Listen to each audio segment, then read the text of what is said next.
Hey guys, Dr. Ben here. Welcome. Gonna talk to you. I'm actually outside today. Such a beautiful day. Figure I'd come outside, give you guys a little different view behind me. Kids soccer field. I get to watch my kids practice soccer every day. So here we go. I've never given out a diet. Patients don't get diets when they come into the office. We don't say, oh, here's your magic autoimmune diet. Here's your magic digestion diet, whatever it is. But what we do is we figure out what people need. But here's the deal. People ask me all the time, what do I eat? What do I do? What does our family do? So here we go. I'm gonna give you what we do on a daily basis, what I would recommend if I had to, if somebody held a gun to me and said, you know what, give me the perfect diet. What am I gonna do? Well, here we go. This is gonna be your 75% diet, and you've got to figure some things out as well. So welcome, love having you guys on. Go ahead and pop down below where you're watching from. Love to see you all over the country, all over the world. And I'm gonna get into what makes up a good diet. And so here's some basic things that you need to think about is that you've got to have a few things happen when you eat. One, you need to be having daily bowel movements. Two, you need to not get inflamed when you eat. So if you eat some food and you can't get your ring off, if your ankles swell up, if you go up 3 or 4 pounds, that is not good. Whatever food that was created inflammation in your body. Other thing, you've got to stay clear. You've got to stay no brain fog, can't get foggy, hazy, anything along those lines. And then the other thing is that you need to keep your blood sugar steady. So when you eat that food and you check your blood sugar, you need to be in the good range there. So those are some of the basic things that we look at. So now, what would be kind of an ideal diet? If I could only give out one diet, everybody has to eat this. So the easy answer would be eat nothing but chicken and broccoli and avocado every meal every day, and you're probably going to be okay. But there's also those people that do need a little bit more carbohydrate, that do need a little bit more, hey Candy, good to see you up there, that do need a little bit more of a protein base or less protein or some of those things. So basically we want to keep carbohydrates to a minimum. So you want to keep carbs almost to a minimum.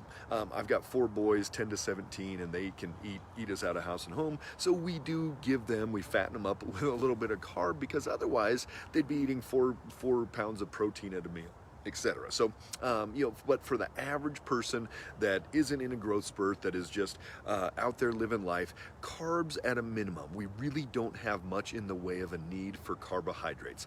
Some people are like, oh, I need the fiber or whatever it is.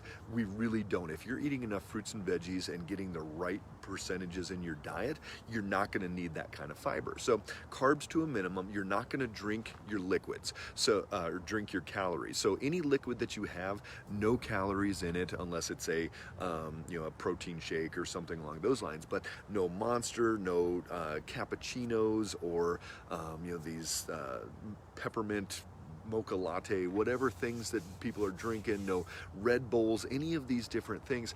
You're not going to be drinking your calories. So stay away from calories in liquids unless it's like a protein shake, something like that. But even then, don't throw a bunch of banana, a bunch of mango, a bunch of different high glucose fruits in there, because there's a very good chance that blood sugar will go up.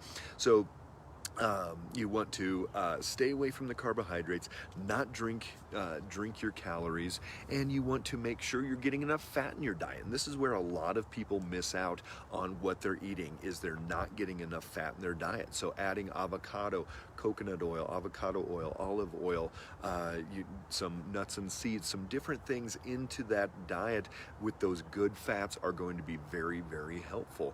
And you want to make sure, a good rule of thumb, no pun intended, is 2 thumbs on the plate of fat. So that could be, look, here's my lunch for today. Ready? I've got the Costco. They've got these freezer bags of cauliflower rice, and I did that. I put in some ground elk that we had from last year, about probably 1/3 of a pound or so of that. A little bit of sauce on there, half an avocado, and that's my lunch. And it's going to sustain me from lunchtime all the way until probably 6 o'clock when I'm done with patients. And so, hey Barb, good to see you. Again, pop down below where you guys are watching from. Any questions that you have as far as diet goes, let me know also. And remember, tomorrow, 8:30 Mountain Standard Time, we will be doing live Q&A for about a half hour. So bring your questions, send them over, direct message us any questions, anything that you're just really craving to hear about. Hey, Valen, good to see you there in Rhode Island. Haven't been in Rhode Island in a couple years. It's where the in-laws live, so we need to get out there soon. So again, limit your carbohydrates really to a minimum. There's no value in, oh, I ate this extra bagel, or I had a piece of toast, or I ate some pasta, or whatever it is. There's really no value in eating those carbohydrates. You don't want to drink your calories, so you want to stay away from that. You want to make sure you're getting enough fat in your diet. And so what does that leave? Well, foods that are going to keep your blood sugar steady are going to be proteins and vegetables and good fats, and potentially some fruits in there. You could try some squashes. Some people, sweet potato spikes them up, so it may not be sweet potato. Other people, white potato can actually be okay. Hey Jeff, good to see you, bud. Up there, and yeah, it's actually, we're going to be, it says 51 right now, but I think we're going to hit about 75 today, so beautiful morning. So you want to make sure you're getting good amount of protein. A good rule of thumb there again is about the size of the palm of your hand, maybe 4 ounces of protein, a whole bunch of vegetables, half your plate of vegetables, and then some good fat on there as well. A lot of people, they just cook in some coconut oil or olive oil or avocado oil or whatever it is, and then they leave that in the skillet, and they're like, oh, I cooked my chicken in there, and they're like, that was my fat. Well, that's not enough fat. Most people need more fat than that. Occasionally you're one of those people that need a little bit more carbohydrate, and yeah, great question, Lori. We'll talk about eggs. So if you're one of those people that needs a little bit more carbs, go more with like squashes, butternut squash, spaghetti squash, some of those things, and that's going to be better. Eggs is one of those things where, you know, it's a top 10 allergenic food, so some people cannot eat eggs, and so with that, you've got to stay away from eggs. But the majority of people, when we go through, work on their gut lining, work on getting their body as strong as possible, they can eat eggs. I eat eggs most every morning, and I do fine with eggs. There's no allergies, no digestive disorder, nothing else that happens with that, where some people, eggs are going to be a little bit more problematic. So ultimately, if you want to do this the right way, you've got to do elimination diet. So you've got to take some foods out and see how you go for a couple weeks, and then add them back in and test and see how the body does. So that's the best way to look at eggs, to look at dairy, to look at some of these different foods. Get your body working as well as you can, and then add something back in and pay attention for 2 or 3 days and go from there. So again, let's recap. Keep carbs to a minimum. Starches, grains, even oatmeal, quinoa. You know, you're told all the time, oh, these are like ancient grains or power grains or whatever. There's really no nutritional value. They're almost empty calories, almost all of them, and most will make your blood sugar spike up. Do not drink your calories. So almost all of those are going to make your blood sugar spike up. Keep your fat intake up as much as you possibly can. That's gonna go. Hey, Lori, great to have you on.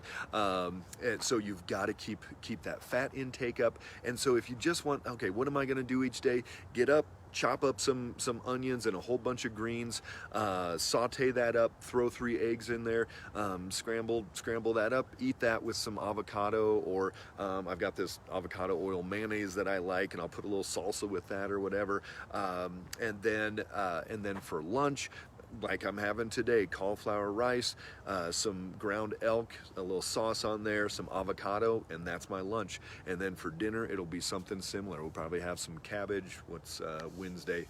This is another tip. Do the same thing each night of the week. It keeps it simple. Probably some fish, some cabbage, and some extra fat there, and that'll be my dinner again. So hey, Sean, good to see you there in South Africa, and Lorraine down in Rogers, Arkansas. So hopefully that helps. You know, remember, there is no ideal diet. I kind of did this on a whim because a lot of people are like, oh, what should I eat? What should my diet be? But anybody that's gone through our program, any of our patients, they can tell you, we didn't say, hey, here's your diet, you're gonna eat this certain way. We figured it out together. blood sugar, digestion, inflammation, brain, sleep, all these different things. It's got to work on there. Keep it simple. Remember that 5 minutes of satisfaction that you get in your mouth is not worth it. Most people, once they start feeling better, just talked to a patient yesterday, and she's like, we're in Fort Collins, all these breweries. We went to the breweries. My daughter was in town. We went out and had breakfast, blah, blah, blah, and felt horrible. And she's like, but I'm kind of glad that that happened, because now I know it's not just you guys wagging your finger at me and saying don't eat those things. So anyways, if you've got any questions at all with food, pop those down below. Otherwise, tune in tomorrow, 8:30 Mountain Standard Time. Bring your questions. I'll try to, if I don't know something, I'll make up an answer, but I will give it everything I've got to answer your questions. 30 minutes tomorrow. Bring them at me, and I'm gonna just we'll do a rapid fire, just try to get the information out. But remember, always come back to the why. Why is the body not doing well? It usually starts with what you're putting in your mouth. So stay strong out there. Your immune system works, your body works, give it what it needs, and you're gonna be able to thrive. Take care, guys.